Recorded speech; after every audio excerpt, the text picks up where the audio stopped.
ಹಾಸನ ಜಿಲ್ಲೆಯ ಸೋಮಹಳ್ಳಿ ಕಾವಲಿನ ತೋಟಗಾರಿಕಾ ಸಂಶೋಧನೆ ಮತ್ತು ವಿಸ್ತರಣಾ ಕೇಂದ್ರದಲ್ಲಿ ಆಲೂಗಡ್ಡೆ ಬೆಳೆಯಲ್ಲಿ ಆಧುನಿಕ ಬೇಸಾಯ ಪದ್ಧತಿ ಕುರಿತ ಕ್ಷೇತ್ರೋತ್ಸವ ಹಮ್ಮಿಕೊಳ್ಳಲಾಗಿತ್ತು.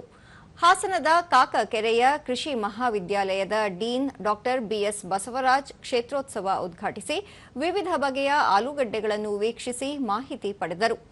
ಇದೇ ವೇಳೆ ವಿವಿಧ ಕೀಟನಾಶಕಗಳ ಪ್ರದರ್ಶನ ಹಮ್ಮಿಕೊಳ್ಳಲಾಗಿತ್ತು. ಈ ಸಂದರ್ಭದಲ್ಲಿ ತೋಟಗಾರಿಕಾ ಇಲಾಖೆ ಜಂಟಿ ನಿರ್ದೇಶಕ ಎಚ್ಆರ್ ಯೋಗೇಶ್, ತೋಟಗಾರಿಕಾ ಸಂಶೋಧನಾ ಮತ್ತು ವಿಸ್ತರಣಾ ಕೇಂದ್ರದ ಮುಖ್ಯಸ್ಥ ಡಾ ಜಿಕೆ ಸುದರ್ಶನ್, ವಿಸ್ತರಣಾ ನಿರ್ದೇಶಕ ಡಾ ಜಗದೀಶ್, ಅರಸೀಕೆರೆ ತೋಟಗಾರಿಕಾ ಮತ್ತು ಸಂಶೋಧನಾ ಕೇಂದ್ರದ ಮುಖ್ಯಸ್ಥ ಡಾ ಶಾಂತರಾಜು ಸೇರಿದಂತೆ ಹಲವರು ಉಪಸ್ಥಿತರಿದ್ದರು.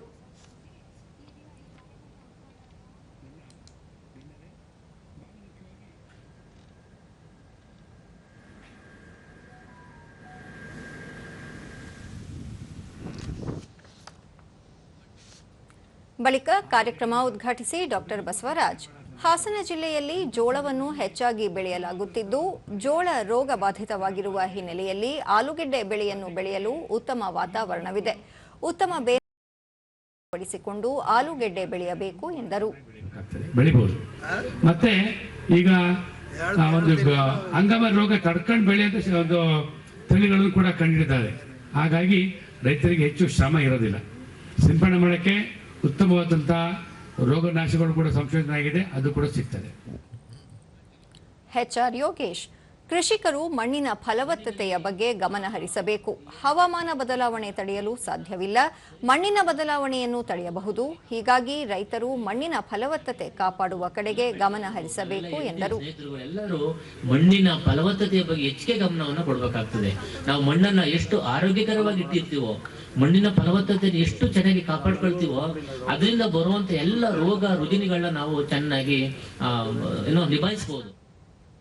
ಡಾ ಸುದರ್ಶನ್, ಕ್ಷೇತ್ರೋತ್ಸವ ಆಯೋಜಿಸಿರುವುದರಿಂದ ವಿಜ್ಞಾನಿಗಳು ಮತ್ತು ರೈತರ ನಡುವೆ ವಿಚಾರ ವಿನಿಮಯ ನಡೆಯಲಿದ್ದು, ಇದರಿಂದ ಹೆಚ್ಚು ಅನುಕೂಲವಾಗಲಿದೆ ಎಂದು ಹೇಳಿದರು. ವಿಜ್ಞಾನಿಗಳು ಮತ್ತೆ ಅಧಿಕಾರಿಗಳು ತಿಳ್ಕೊಂಡಾಗ ಅವ್ರಿಗೇನೋ ಒಂದು ಪರಿಹಾರ ಹುಡುಕ್ಬೋದು, ಇಲ್ಲ ಆ ಜ್ಞಾನವನ್ನು ನಾವು ಸೈಂಟಿಫಿಕ್ ವೇನಲ್ಲಿ ನಾವು ಎವ್ಯಾಲ್ಯೂಯೇಟ್ ಮಾಡ್ಕೊತಾ ಹೋಗ್ಬೋದು.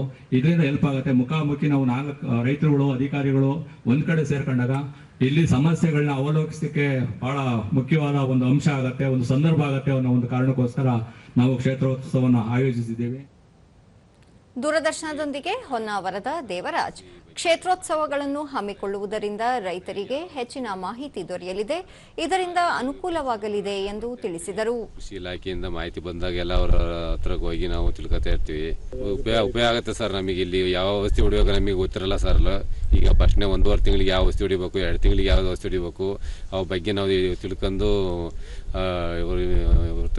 ಕೃಷಿ ಬಗ್ಗೆ ಆಫೀಸರ್ ಹತ್ರ ತಿಳ್ಕೊಂಡು ಮಾತಾಡ್ತೀವಿ ಸರ್.